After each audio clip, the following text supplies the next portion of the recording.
Hello everyone, class 8th exercise number 3.2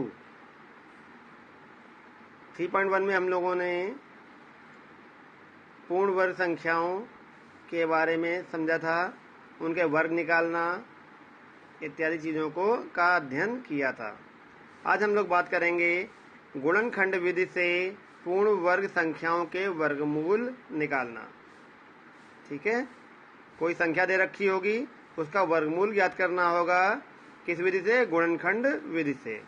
वर्गमूल निकालने की दो विधियां होती हैं, एक होती है भाग विधि और एक होती है गुणनखंड विधि।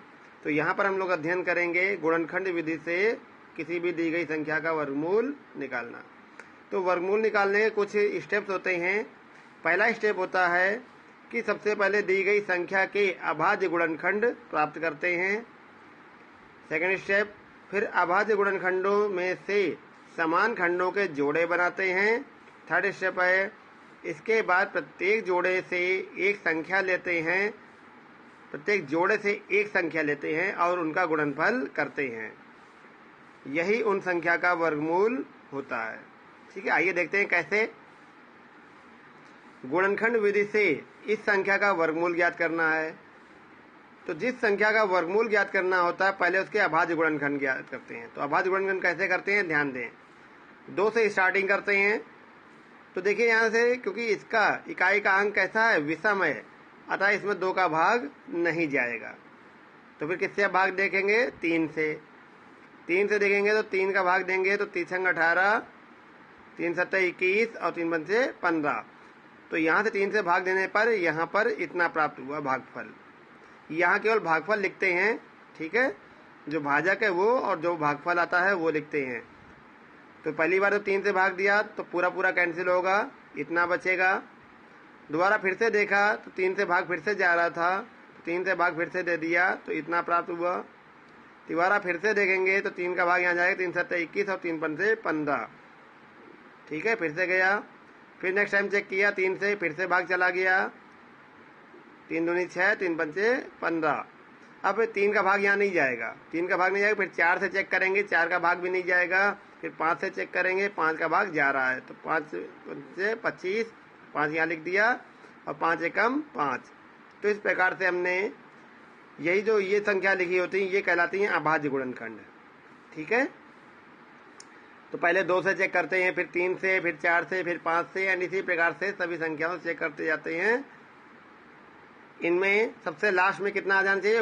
1 आते ही ये प्रक्रिया यहीं रोक दी जाती है और फिर इन सबको हम लोग गुणन के रूप में लिख देते हैं। जैसे यहाँ पे 2025 का लिखा था, तो 2025 इक्वल 3 गुणे 3 गुणे 3 गुणे 3 गुणे 5 गुणे 5, ये बन गया। अब क्या करते हैं, यहाँ पे पेयर बनाते हैं। तो देखिए 3 का एक जोड़ा बना, फिर से एक जोड़ा बना और फिर 5 का जोड़ा बना। तो जिसके जोड़े बनते जाते हैं उसमें जोड़े में से केवल एक बार संख्या को बाहर लिखते हैं। ये रूट लगा दिया है तो कोई बात नहीं, यहाँ देखिए रूट लगा दीजिए। तो रूट का मतलब होता है जोड़े को एक बार लिखना। तो वही किया, यहाँ पे जोड़े को एक बार लिखा गया। 3 का जोड़ा बना था तो उसको एक बार लिख दिया बाहर, स्क्वायर रूट के बाहर लिख दिया, अंडर रूट के बाहर।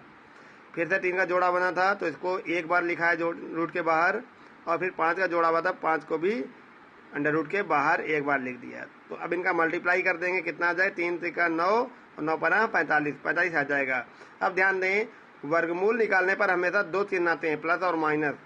ठीक है, तो ये हमेशा फिक्स होता है कि वर्गमूल निकालने पर 2 मान आते हैं, प्लस और माइनस। तो प्लस माइनस और इसकी वैल्यू आ गई 45। तो यानी 2025 का वर्गमूल कितना आएगा? Plus minus 45। तो इस प्रकार से अभाज्य गुणनखंड विधि द्वारा हम लोग वर्गमूल ज्ञात करते हैं। अब जैसे एक और देखते हैं एग्जाम्पल। जैसे भिन्न में दे रखा हो ऊपर में संख्या, इसका वर्गमूल निकालना हो तो कैसे करेंगे? तो हम क्या करेंगे, अंश का यानी 225 का अलग से हम वर्गमूल निकाल लेंगे और हर का वर्गमूल अलग से निकाल लेंगे। ठीक है, इसका जो भी वर्गमूल प्राप्त होगा,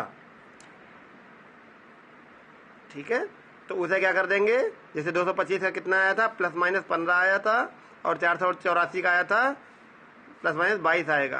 तो इसको क्या लिख देंगे, इसका वर्गमूल हो जाएगा, तो अंश बटे हर के रूप में था तो अंश बटे हर में लिख देंगे, तो इसका वर्गमूल आ जाएगा +-15/22। ओके, तो इस प्रकार से हम लोग भिन्न वाली संख्याओं का भी वर्गमूल निकाल सकते हैं।